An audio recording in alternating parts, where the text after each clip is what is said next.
হঠাৎ করেই থেমে গেল চাকা। রবিবার বিকেলেই নিভে গেল এক জ্বলন্ত অরুণ।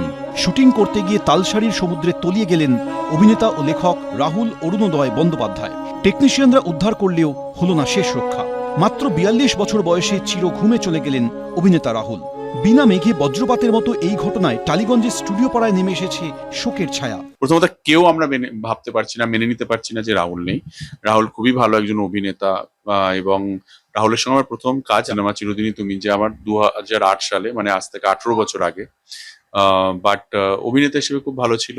রবিবার সকাল থেকে একটি ধারাবাহিকের শুটিং চলছিল দীঘা সংলগ্ন ওড়িশার তালসারিতে, আর বিকেলে সেখানেই ঘটে যায় চরম অঘটন। ওড়িশা পুলিশের দাবি, দুপুরে সমুদ্রে নাচের দৃশ্যে শুটিং চলাকালীন চোরাবালিতে ডুবে যান রাহুল। শুটিং এর কোনো অনুমতি ছিল না, যদিও শুটিং স্টাফদের দাবি অনুমতি ছিল। বলেছে যে রাহুল জলে নেমেছে। আপনাদের কোনো পারমিশন নিয়েছিলেন? থানা টানা বলা ছিল? হ্যাঁ, নিরাপত্তা তো আমরা করেছি, দিদিরা করেছি, নিজের থেকে দেওয়া আছে। আপনাকে জলে নামতে মানা করেছে, মানা করেছে, তারপরে জল আনতে নেমে গেছে। দুর্ঘটনার পর রাহুলকে উদ্ধার করে দীঘা হাসপাতালে নিয়ে যাওয়া হলে মৃত বলে ঘোষণা করেন চিকিৎসক।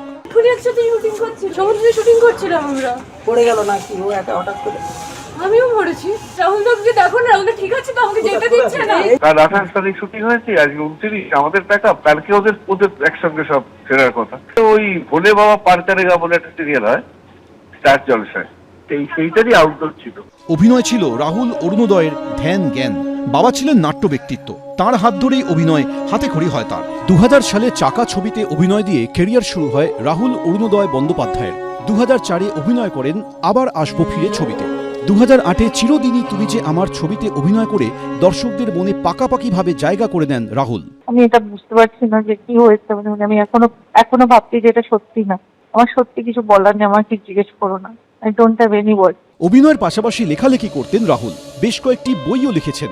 ইউটিউবে শুরু করেছিলেন পডকাস্টও। সাম্প্রতিক বিভিন্ন বিষয়ে আলোচনার জন্য সেখানে ডাক পেতেন বিভিন্ন ক্ষেত্রের কৃতীরা।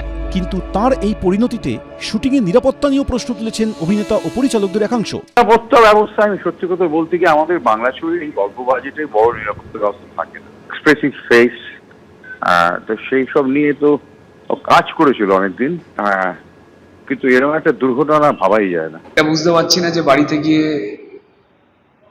কাকিমাকে কি বলবো, কে বলবে। সব থেকে বড় যন্ত্রণা সেখানে কাজ করছে।